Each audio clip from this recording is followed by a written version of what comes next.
Okay, atulaba yonna gyosinzidde mu bitundu byonna eby'eggwanga Uganda ebyenjawulo twongera okutegeeza nti olwaliro ziri ennaku z'omwezi 23 omwezi gwe guno gwennyini ogw'omusanvu bannayuganda olunaku mulindwa lwe baalagaana okubeera nga batambula mu mirembe oba nga bakola okwekalakaasa kwabwe okw'emirembe nga boolekera palamenti y'eggwanga Uganda. Mu kiseera kino we twogerera nga poliisi egenze maaso n'okuba nga obaolyawo edeployinga basajja baayo okusobola okulaba nga obaolyawo esecuwalinga perimeters zino eza Parliament of Uganda era nga we tugenda maaso n'okuba nga twogerera bino poliisi ekoze search mu bifo ebyetoolodde ekitundu kino era nga parking routes ez'enjawulo wano wonna poliisi egezezzaako okuba nga efeffetta n'okwagala okukakasa nti obaolyawo tewali muntu n'omu yeekukumye mu bifo ebifaananako nga bino. Bwe wetegereza ekkubo lyerimu ku eryo eryambusa abantu ku Parliament era oluva obuterevu ku Kingdom Kampala oyolekera buterevu wali ku Parliament oba ku Serena Hotel. Naye ekkubo erigenda ku Parliament of course bakedde kubanga basuulamu emisanvu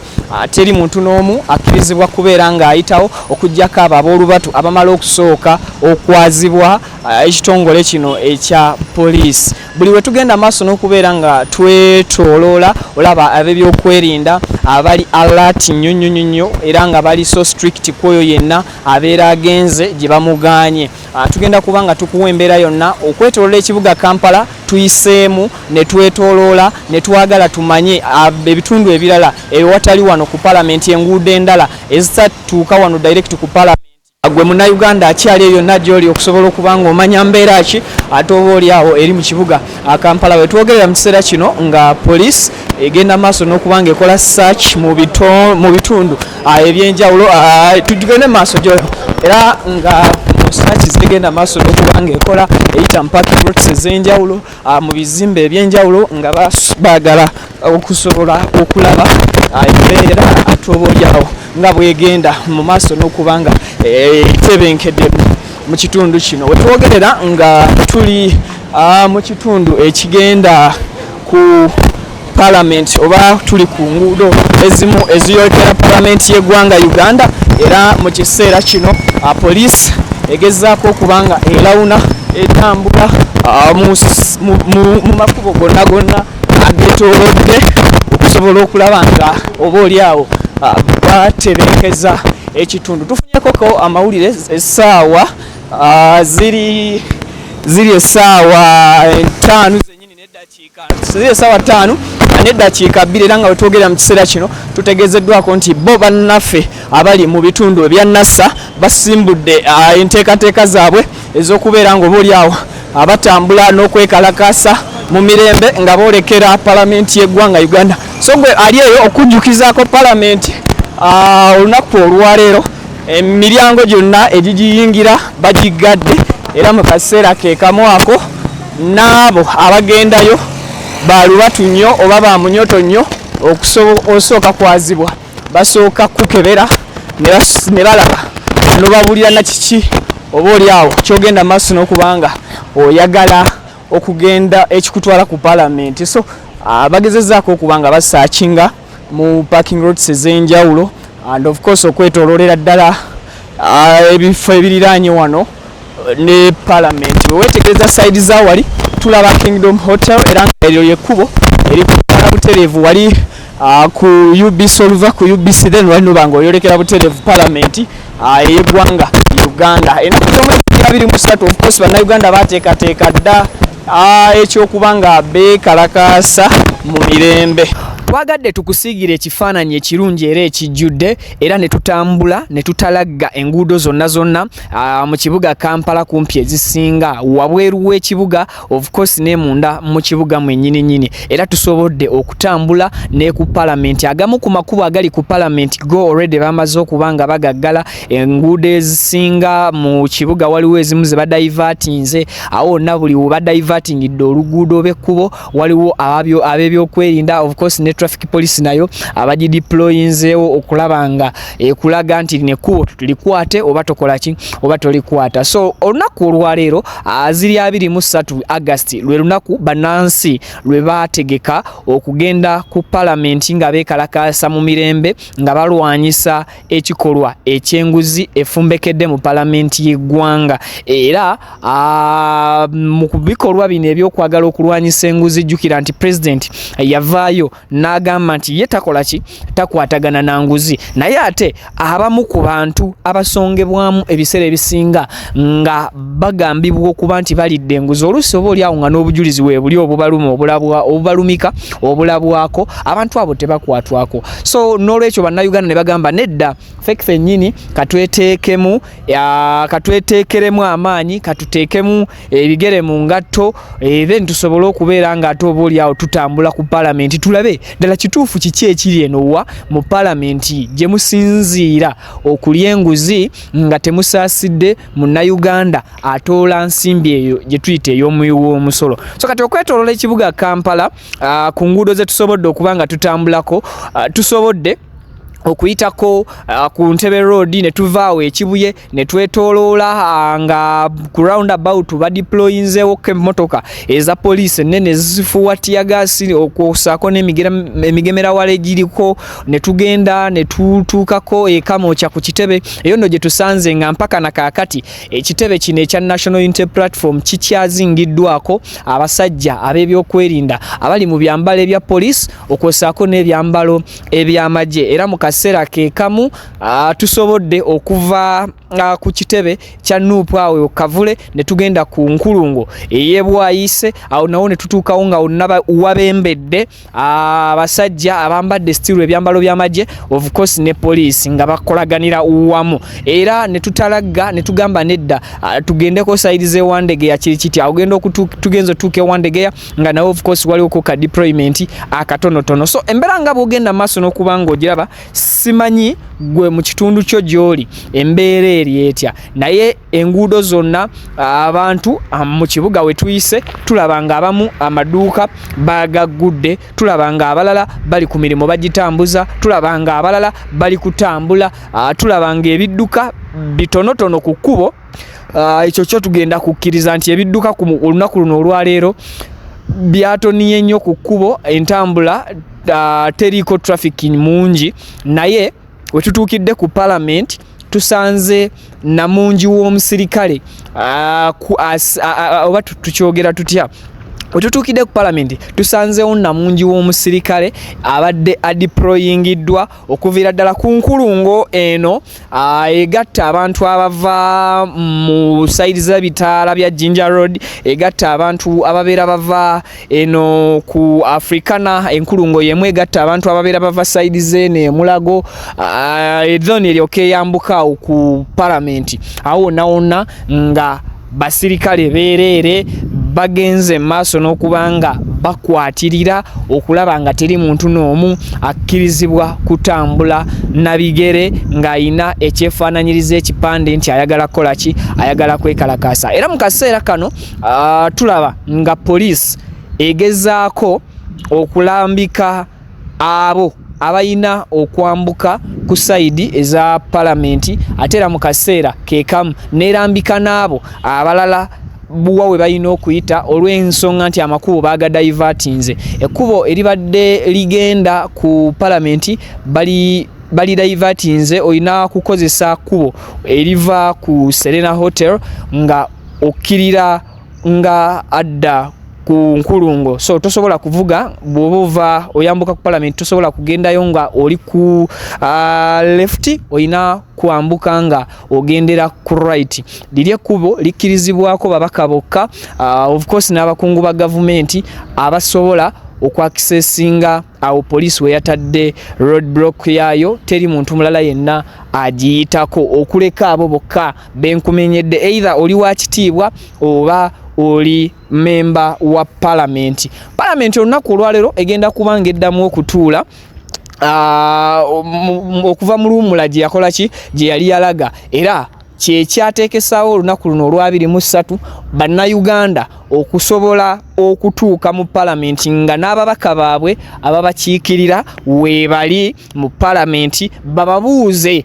era baddibwemu awo wennyini mu ssetteeserezo w'eggwanga Uganda. Abo abasobodde okubeera nga already bagenda ku nguudo batandika okulaga obutali bumativu bwabwe nga bakutte ebipande bibadde biriko speaker must resign, era nga bagamba nti oboolyawo omukyala atudde mu ntebe ey'obwa speaker Anita Among alina okuresigninga kubanga enguzi efumbekedde nnyo mu mulembe gwe guno nga ye speaker. Tulabyeko ba speaker bangi mu palamenti eno era nga eno ye palamenti y'omulundi ogw'11 naye abantu bagamba kisusse enguzi eyitiridde nnyo mu palamenti eno eye-11 ate nga n'abo bennyini be bagamba balya enguzi eno tebakwatibwako newankubadde obujulizi oboolyawo obubalumika bubaweebuli ng'abalala babulabako ng'abalala bali wiringi n'okubugjayo naye ate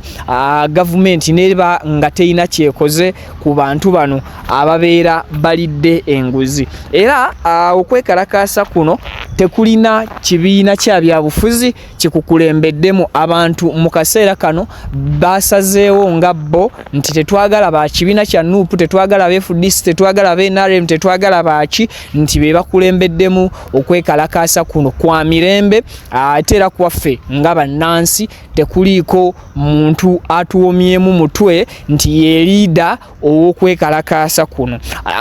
Tulabyeko ab'ebibiina bangi nga bajja okubanga bakunga abantu okujja okwekalakaasa mu mirembe, era nga n'olunaku olw'eggulo omwami Robert Kyagulanyi Ssentamu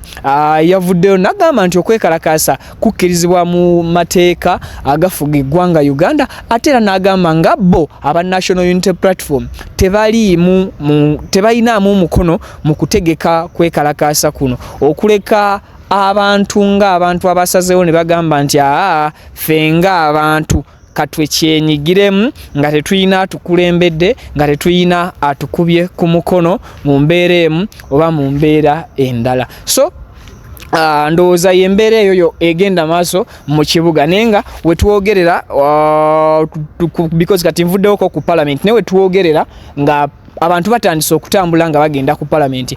Unfortunately buli muntu yenna atuuka ku palamenti nga alabwako n'ekipande oba nga awulirwako n'eddoboozi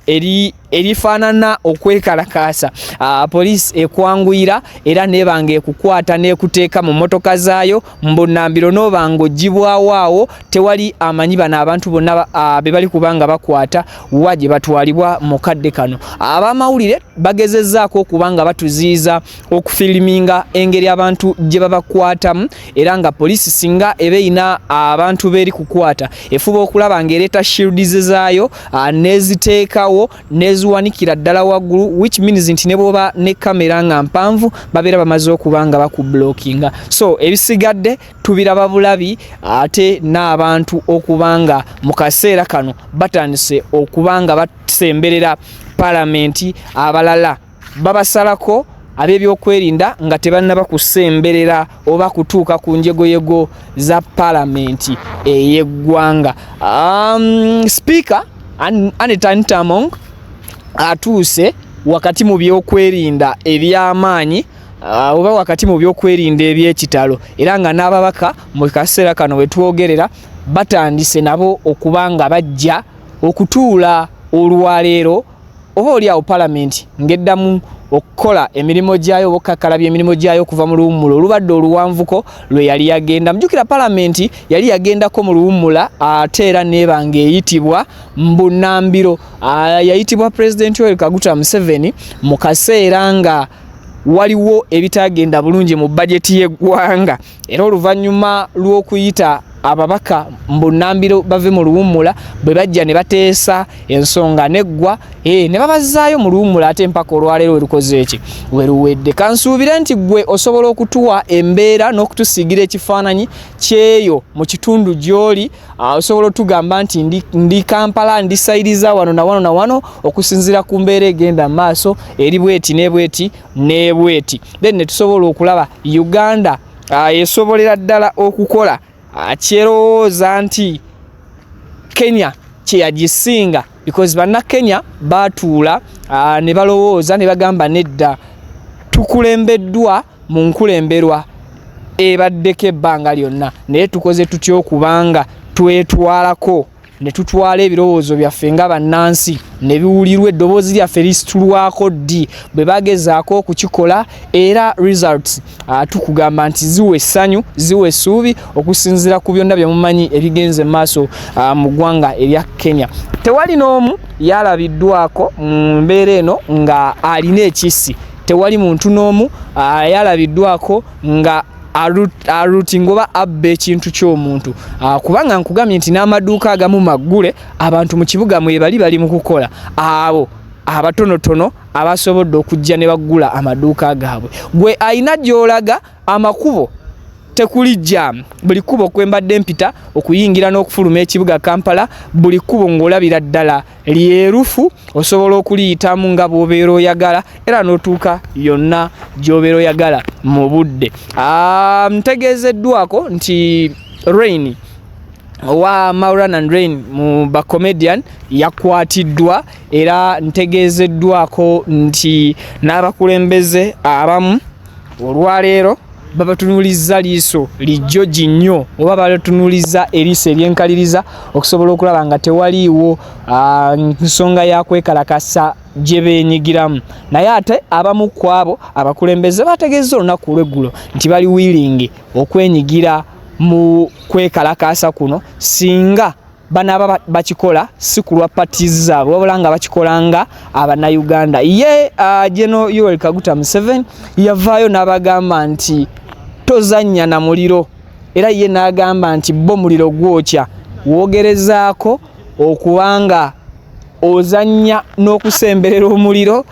expectinga kimu nti gwakukwokya. Ekyo nno kitegeeza nti mu kaseera kano gavumenti tekkiriza mu kwekalakaasa kuno so nga ate Bannayuganda baweebwa eddembe lyabwe ery'okubanga beekalakaasa mu mirembe. Jjukira olunaku lw'eggulo nakulambululidde ne nkugamba nti gavumenti nga eyita mu constitution y'eggwanga Uganda tekukkiriza kwekalakaasa weka, naye ate bw'oba n'omuntu omulala okkirizibwa okutambula ne weekalakaasa mu mirembe, naye ate era tekuwa lukusa lutambula nakissi nga olina gy'oyolekera okubaako gy'olaga okulaga obutali bumativu bwo. So ebisigadde ndowooza tugenda kuba tujja tubikuwe update ku update wano ku Mukutu Viki Exclusive. Nze Viki tusinkane mu bingi bye tukyabaleetera.